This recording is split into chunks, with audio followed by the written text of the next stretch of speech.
This presentation is on customer service strategies in senior living. My name is Benjamin Pierce. Well, what are your customers seeking? Well, they're seeking a clean, professionally operated community. They want knowledgeable and friendly staff. They want to have the confidence that their loved one will receive the care that they need without problems or surprises. They want you to take a personal interest in their situation. They want a stimulating environment for their loved one. And consistency. Consistency always equals credibility. The more consistent you can be, the more credibility that you'll have in the eyes of your customer. They want a fair price and a good value, and they don't want any surprises. Quality is the difference between what you expect and what you get. Employees on all levels need to be committed to delivering a quality product. If the operations cannot deliver on the promises of the sales counselors, you'll end up sabotaging your marketing. If you do not have a quality product, then you're wasting your marketing dollars attempting to create demand for something that people do not want to buy.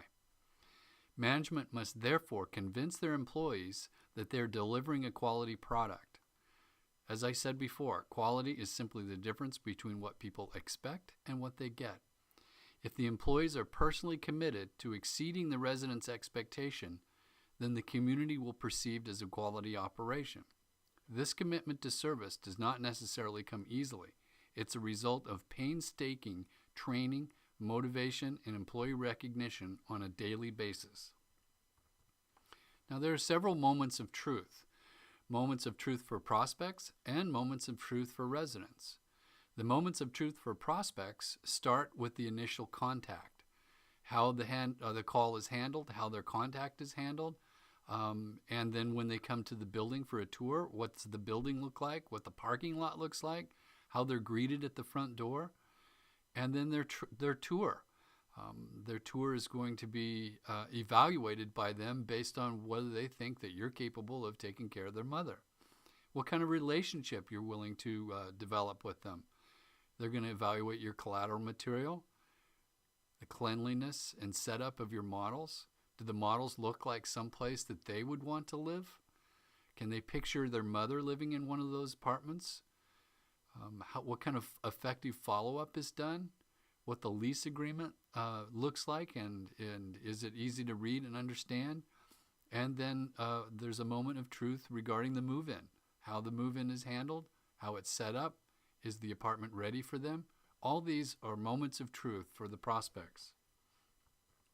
The moments of truth for the residents have to deal mainly with how they're treated by the department heads, from the administration, also what the grounds look like, how the food is, does it meet their expectations, what kind of service are they getting, how the housekeeping staff, are they friendly, are they thorough, how their maintenance requests are responded to, how they're treated by other residents, what kind of activities that they have to participate with, what kind of follow-up is done on their concerns that they bring to management, and how their complaints are handled. So these are all moments of truth for the residents, and you have an opportunity to either reinforce their decision or detract from it, depending on how all of these individual moments of truth are dealt with. The service model that you have for your community needs to be customer-centered.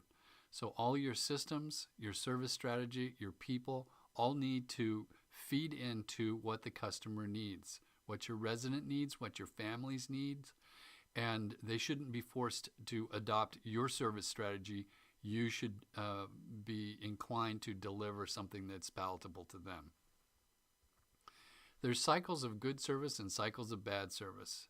Cycles of good service start with customer satisfaction. If your customers are happy, your families are happy, your residents are happy, then you're going to have low customer turnover. If you have lower customer turnover, that's going to result in fuller buildings, and you're going to have higher profit margins. Higher profit margins enable you to have more money available to give your employees raises and to treat your employees well, and so you're going to have employee satisfaction. And employee satisfaction leads to lower employee turnover, and lower employee turnover leads to higher customer satisfaction. Cycle of bad service involves customer dissatisfaction, which leads to higher customer turnover and more vacant units, which leads to lower profit margins, which ends up leading to lower employee satisfaction or employee dissatisfaction, and that means you get more employee turnover. Now, the older you get, the more heightened sense of vulnerability that you have. So residents and families do not want to be able to have, large employee turnover and have new people all the time to explain the intimate details of their care to. So that leads to customer dissatisfaction, and again, they move to a more stable environment. Trip to Flatbush. Now, this is an exercise only that I like to do with my staff to pretend that you get yourself hired by a competitor and then try to destroy the competitor from within and not getting caught. So what we do is we break up into small groups of 2 or 3 and go to different parts of the room and list as a group all those things that you would covertly do to bring down a competitor from within. And you've got to be really sneaky about it so that you don't get caught. And then bring everybody back together and list those things that you would do to bring the competitor down up on the board, and then ask yourself if any of those same things are going on in your own company. Are you sabotaging yourself unknowingly? And, it's a fun exercise, and often people realize that some of the things that they may be doing routinely in their communication strategies is actually hurting them. Bottom line, be a professional. It's important to look how you treat each other, to be consistent on all levels. Again, consistency equals credibility. Asking people for help does not mean you have to give up control. Act in a team environment like a participant interested in advancing the needs of everyone involved. Don't say negative things about someone behind their back. It only makes you look bad and unprofessional. This is a small business. Think ahead. Don't be a rumor weed. Always put the residents in your company first, and don't sweat the small stuff. Why do people complain? Well, they may have a real and valid complaint. They may have an expectation that may not have been met. You or someone in your organization may have promised them something that was not delivered or has changed. Never overpromise and underdeliver. That's a cardinal sin, especially to seniors. They may be already upset at someone or something else that may be beyond your control. They may be tired, sick, stressed out, frustrated, or felt abandoned. They may feel like a victim with their personal power and influence in their life seems to be eroding with their age. Sometimes they will use any excuse to prove that they are right, whether they are or not. They may be walking around with a chip on their shoulder, or they may have some deep-rooted prejudices. Someone on the staff may have been rude, indifferent, or discourteous to them. They may have been told one thing by one staff member and something else by another. They may have acted on something that they were told by a staff member that was wrong and became embarrassed. They may have been embarrassed about doing something incorrectly or had their integrity or honesty questioned. Okay, how do we handle complaints? Number 1, you want to disarm the resident or employee, if it's an employee complaining, with a calm response. Isolate them from other residents or guests. Verbally cushion their behavior. Sometimes I like to speak really softly to encourage them to listen to me more. Use the feel, felt, found approach. I understand how you feel. Others have felt the same way about that, but what we found is this. Number 5, apologize for their situation.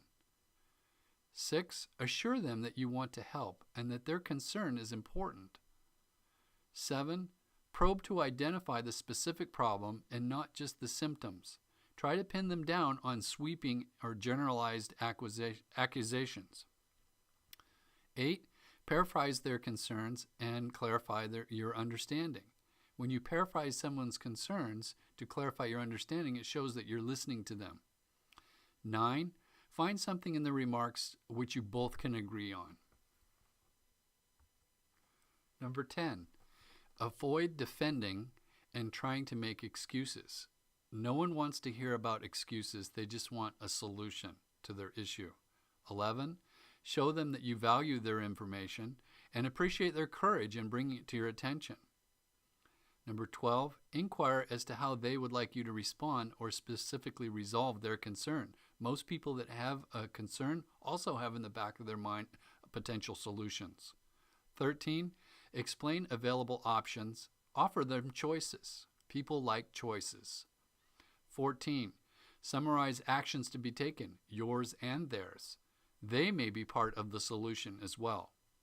15, close on next steps and thank them for bringing the matter to your attention. And 16, follow up. Follow up generally surprises people. They don't expect you to follow up. So follow up on their concern and bring a solution back to them, or tell them that you've investigated it further and perhaps their concern can be handled in a certain way. So that generally surprises people. Okay, responsive techniques. Listen carefully and clarify before you respond. Don't talk over people. Don't interrupt them. Let them get it all out. Sometimes people just want to get things off their chest. Engage the resident or the employee. Face them and look them in the eye. Don't look away. Look them right in the eye and show them that you're listening to them and what they are telling to you is important. Adopt an offensive rather than a defensive body posture. This shows your concern. Avoid being condescending or dismissive or impatient. Never argue or interrupt. Let them get it all out. They may be just blowing off some steam. Here's 10 commandments for effective listening. Number 1, stop talking. You cannot listen while you're talking. You will only be thinking about what you're going to say next instead of paying attention to what the other person is trying to say. Consciously focus your attention on the speaker. Number 2, put the speaker at ease. Relax, smile, look at the speaker, and help that person feel free to talk. Look and act interested. Remove distractions. Turn off the TV, close the door, stop what you're doing and pay attention. And most importantly, don't look at your cell phone. 3, pay attention to the nonverbal language of physical gestures, facial expressions, the tone of voice, and body posture. An authority on nonverbal language says that 55% of the message meaning is nonverbal, 38% is indicated by the tone of voice, and only 7% is conveyed by the words used in the spoken message. Few people know how to listen to the eyes, what a tapping foot means, a furrowed brow, a clenched fist, the biting of nails. These often reveal the key feelings behind the words. 4, listen for what is not said. Ask questions to clarify the meaning of words and the feelings involved, or ask the speaker to enlarge on a statement. People often find it difficult to speak up about matters or experiences that are very important or highly emotional for them. Listen for how the speaker presents the message. What people hesitate to say is often the most critical part. 5, knowing exactly what the other person is saying. Reflect back on what the person has said in a shared meaning experience so you can completely understand the meaning and the content of the message before you reply to it. A good listener does not assume they understand the other person. You, as the listener, should not express your views until you have summarized the speaker's message to his or her satisfaction. 6, be aware of tune-out words. These are words that appear in the media that strike an emotional chord to the listener and interferes with active listening, such as abortion, nuclear war, communism, homosexuality. Avoid arguing mentally. Listen to understand, not to oppose. 7, concentrate on hidden emotional meanings. What are the real feelings behind the words? What is the tone of the voice saying? What does the emphasis on certain words mean?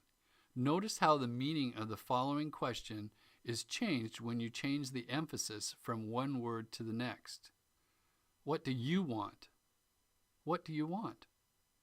What do you want? Oh, what do you want?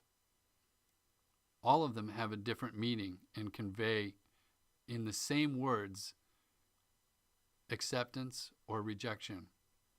8. Be patient. Don't interrupt the speaker. This is disrespectful and suggests that you want to talk instead of listen. Allow plenty of time for the speaker to convey the ideas and meaning. Be courteous and give the speaker adequate time to present their full message. Number 9, hold your temper. Try to keep your own emotions from interfering with your listening efficiency.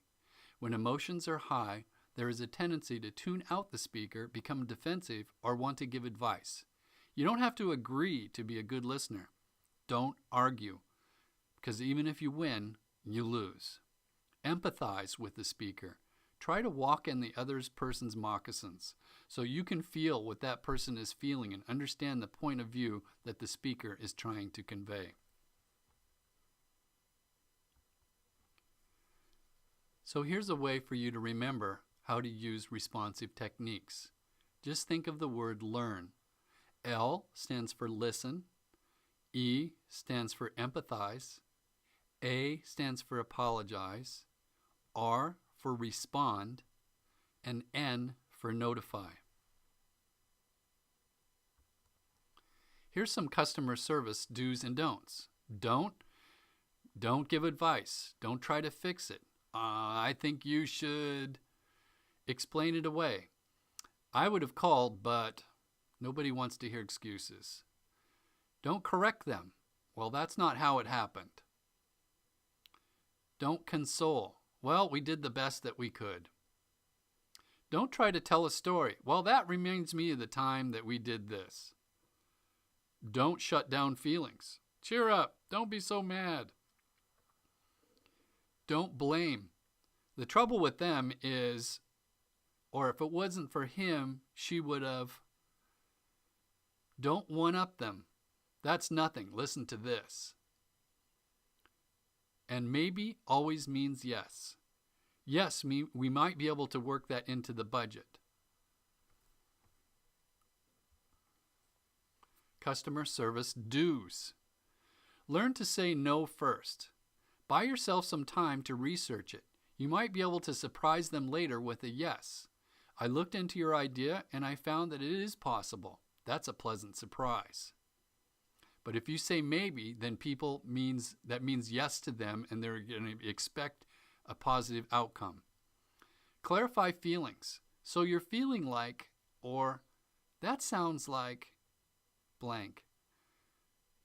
Summarize. So let me get this straight. Or just to clarify or summarize, validate. I understand how you feel. You know, others have brought this up as well. Find common ground. Okay, so we can agree that this could have been handled differently. Or, if you can do this, then I'll make sure of that. Act with authority. I will make sure this is done by Friday. Will that work for you? Or, I'm sorry, but what you're asking cannot be done under our agreement. Or, we cannot have additional staffing. Some residents would not be able to continue to live here if they had to share in that costs. Take action and follow up. Just wanted you to know that I researched your idea and we will be able to implement it next month. Or, since we have reorganized the kitchen, are you seeing any improvements? Hold your managers accountable to deliver on your promises to the residents. Don't put it back in their hands. It's ultimately yours where the buck stops. Put yourself in the resident's shoes. Imagine yourself as a resident or family member. How would I want to be treated? Let your customer know that you care by using your listening and empathizing skills to help validate their feelings. When we put ourselves in the other person's place, we're less likely to want to put him in his place. Great quote from the Farmer's Digest. So often handling residents' concerns and customer services is of putting the pieces of the puzzle together. You have to unlock the puzzle. You have to be sincere and show empathy. Eliminate distractions. Use a pleasant tone of voice. Be solution-oriented, and most importantly, don't take things personally. They're not attacking you. They're simply looking for a way to solve their problem. This has been Customer Service Strategies. I'm Benjamin Pierce. For more information, you can visit my website at planetbenja.com.